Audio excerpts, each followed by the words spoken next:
an experience to have like 5 minutes with the Weighmaster, Britt, and we want to ask him a couple questions and get like a quick interview. So, things you were telling the crowd earlier is why do they call it the fishing rodeo? How did its name? When they would bring the fish in, they had to keep them in pins.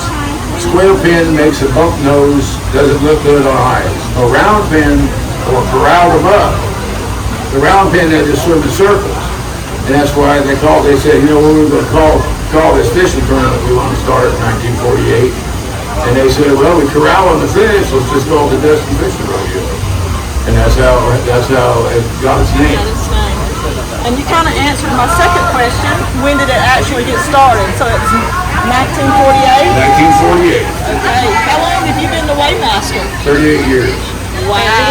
38 years. Wow. That's awesome. It's not a hard job. I feel like it's a good job. You know, I know a lot about fish, and this is like a big classroom to me.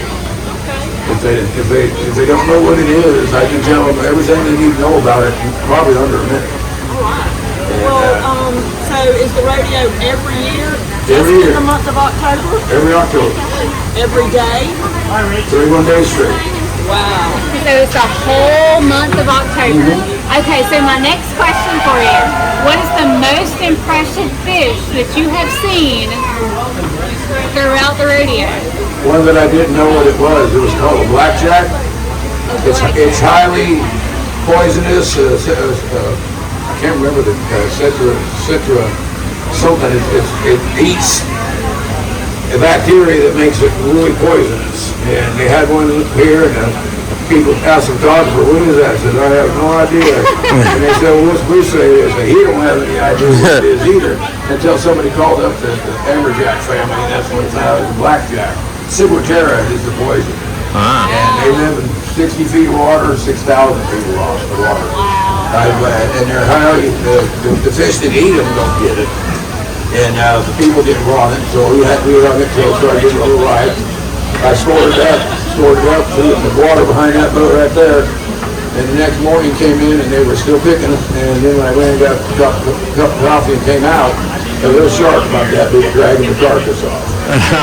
And all the barrel fish, I've gotten, the most impressive fish was the 844.5-pound mako shark that came in with fangs. I mean, he was a real monster. He's in the white shark family. He's a mackerel shark. Wow. There's only 4 different sharks that are in that. The mako, the great white, the bull eagle, and the salmon shark. All built for power and speed. So the last question I have for you, because you've got guys coming in right now. If you were given one tip to anybody in the rodeo, what's the one tip going to be? Read the rule book. And we've got a barracuda here. Calling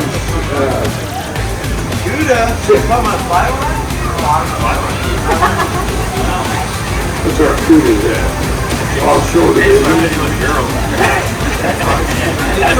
118, 112. Okay.